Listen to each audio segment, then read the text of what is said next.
বাংলার লোকসঙ্গীত খুবই সমৃদ্ধ। কোকিল যেরকম বসন্তকালে ডাকে, সেই বসন্তের কোকিলের সমিষ্ট সুর এখন আমরা শুনতে পাচ্ছি। আমরা এখন আছি ময়মনসিংহ ঈশ্বরগঞ্জ জেলার সঞ্চাপুর গ্রামে হারুন বায়েতি বাড়িতে। তিনি কিচ্ছা গানের সাথে দীর্ঘদিন যাবত জড়িত। আমরা ওনার সাথে কথা বলবো। তো আপনার উস্তাদের নাম কি? আমার উস্তাদ আব্দুল কুদ্দুস ডাক্তার, জারি বিশিষ্ট বয়াতি, গাগলাপাড়া, থানা ঈশ্বরগঞ্জ, গাগলাপাড়া। আপনি কতগুলো ওই কিচ্ছা গানের সাথে, কিচ্ছাকে আমরা কিচ্ছাও বলি আঞ্চলিক ভাষায়, এই কিচ্ছা গানের সাথে বা পরিবেশন করেছেন কতগুলো গান? এই যেগুলো গানের তো বাই শেষ নাই। গান তো আমার কিচ্ছার মধ্যে হাজার হাজার লাখ লাখ গান। আর এই কিচ্ছা গান তো আসলে একা গাওয়া যায় না, না পাইল লাগা তো আর ছাড়া তো গাওয়া যায়, এবং বাদ্যযন্ত্র বাদ্যযন্ত্র ছাড়া তো গান গাওয়া যায় না, গান গাওয়া যায় না। তো এই গানের আসলে কি আগের মতো কি এখন আর সেই চাহিদা আছে কি? না না, এখন তো বাই চাই যে করোনার পর থেকে গানগুলো আমরা নষ্ট হয়ে গেছে। করোনার পর থেকে গানগুলো একদম বিলুপ্তি। কিন্তু একসময় তো এগুলো ভালো গাইতাম প্রতি রাত্রে আমরা 4,000, 5,000, 10,000, 20,000 টাকা কামাইতাম। আমরা এই গানের একটি আপনি কিচ্ছাগুলো পরিবেশন করছেন, সেই কিচ্ছা একটা কিচ্ছার নাম বলেন তো। কিচ্ছা আমার কিচ্ছা, প্রথম কিচ্ছা আলমাস বাহারামপুর ইগুলের জীবনী, দ্বিতীয়ত সফরমল উপদ্য জামাল, ইনজ বাদশাহ লালপুরি, বলে হরমুদ গেন্দে গোল, এরপরে আপনার মতিলাল বাদশাহ, কমলা রানী সাগর দিঘি, ইসুফজুলেখা, হাতিম তাই, বিভিন্ন। আমরা জানি যে এই কিচ্ছা গান পরিবেশনটা একা হয় না, পাইল দরকার হয়, তারপর বাদ্যযন্ত্রের দরকার হয়। তারপরও আমরা আপনার কণ্ঠে আমরা কিচ্ছার একটু অংশ বিশেষ আমরা শুনতে চাই। আচ্ছা, আমি কিচ্ছাকে বন্দনা গান লাগাই।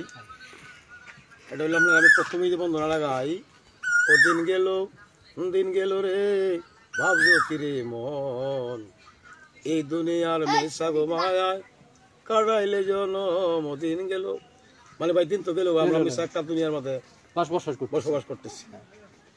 এরপর আমার ঠিকানা দিলে, জেলায় আমার ময়মনসিংহ, ঈশ্বরগঞ্জ থানা, আমার বসত বাড়ি সঞ্চাপুর, ভাই সাবান্য ঠিকানা। ভাই গো, আজ হয় মরণ, কাল হয় মরণ, মরণ একদিন আছে, আই উপর আইলে দারুণ জম্বাই ঘুরে পাশে পাশে, শুকনা বিলের মাছ দেখি আই, যেমনি ওরে চিল, তেমনি ভাবে মানুষের পাশে ঘুরায় আর যাইল।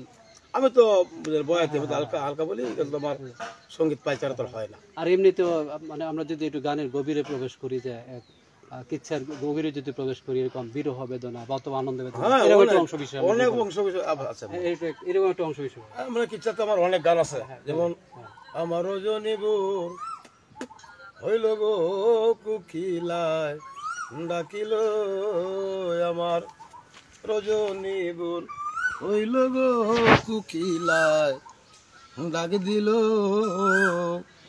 ডাকিস না রে ওরে কুকিল বৈশাখ দম ডালে, ও বাগিনীর ঘুম ভাঙ্গিল কুকিলের ডাক শুনে গো কুকিলায় ডাক দিল, আমার রজনীপুর হইল গো কুকিলায় ডাকিল, ডাকিস না রে ওরে কুকিল বৈশাখের সালে, ও বাগিনীর মনের আগুন দাও দাও কইরা জ্বলে গো কুকিলায় ডাক দিল।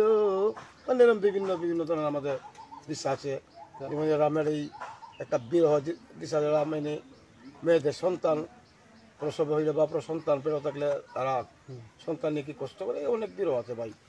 এবার তো পাইচারা আমরা যদি একটু অংশ বিশেষ দেখলেন, এটা তো আপনার এই এখন মনে করেন যে 7 মাস বা 6 মাস 8 মাস পড়ছে একটা মহিলা সন্তান হবে, তার একটা চিত্র আছে, সন্তান করবে না, তারা প্রসব করার সময় একটা চিত্র আছে। তো আমরা আসলে এই যে আমরা বলি যে আবহমান বাংলার যে রূপ ও বৈচিত্র্য, আসলে আমরা যেখানে কথা বলছিলাম মাহারুন গোয়াইতির বাড়িতে, এই যে বাড়ি আঙ্গিনায় বলা যায়, আমরা যখন এই যে সেই বসন্তের কোকিলের গানটি শুনছিলাম, কিচ্ছা কাহিনীর অংশ বিশেষ, আমরা ঠিক আমাদের মাথার উপরও ঠিক সেই কোকিলের কণ্ঠ আমরা শুনতে পাচ্ছি। এই জন্যই আমাদের বাংলায় এই যে আবহমান যে বাংলা বলি এবং বাংলা রূপ বৈচিত্র্য বলি, প্রকৃতির সাথে যে একটা নিবিড় সম্পর্ক গানের, আমরা এটা আমরা এখানে দেখতে পেলাম। তো আপনাকে অসংখ্য ধন্যবাদ একটা সময় দেওয়ার জন্য।